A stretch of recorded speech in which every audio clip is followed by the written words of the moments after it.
নমস্কার বন্ধুরা, সুপর্ণা রান্নাঘরে তোমাদের স্বাগত। আজকের রেসিপি হচ্ছে চিড়ের পকোড়া। চিড়ের পকোড়ার জন্য কি কি লাগছে একবার দেখে নিন।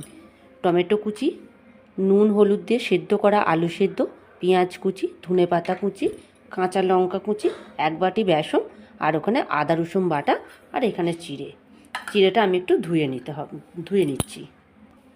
আর এই মশলাটা ভাজতে হবে। গোটা ধনে, গোটা জিরে, গোটা মৌরি, তেজপাত, শুকনো লঙ্কা, এটা ভেজে গুঁড়িয়ে নিতে হবে।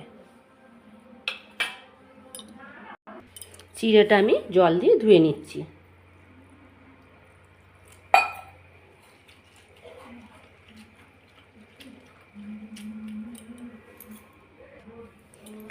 চিড়েটা ধোয়া হয়ে গেছে, ধুয়ে নিচড়ে নিয়েছি। আলু সেদ্ধ, টমেটো কুচি, ধনেপাতা কুচি, পেঁয়াজ কুচি, কাঁচা লঙ্কা কুচি,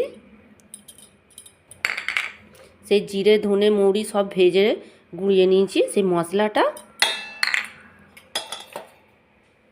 আদা বাটা, রসুন বাটা, এক বাটি বেসন, সব একসঙ্গে মেখে নিচ্ছি। পরিমাণ মতো নুন দিয়ে দিচ্ছি। অল্প পরিমাণে জল দিয়ে মাখতে হবে, নাহলে মাখা যাবে না। এরকম করে অল্প পরিমাণে জল দিয়ে মেখে। তেল গরম হয়ে গেছে, এবার এর মধ্যে আমি একটা একটা করে দিয়ে দিচ্ছি।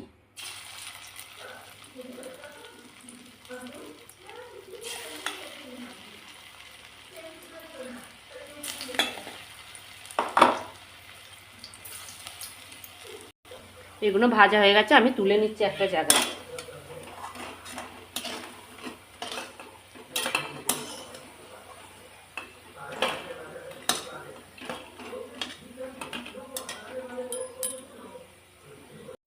দেখুন বন্ধুরা, চিড়ের পকোড়া রেডি।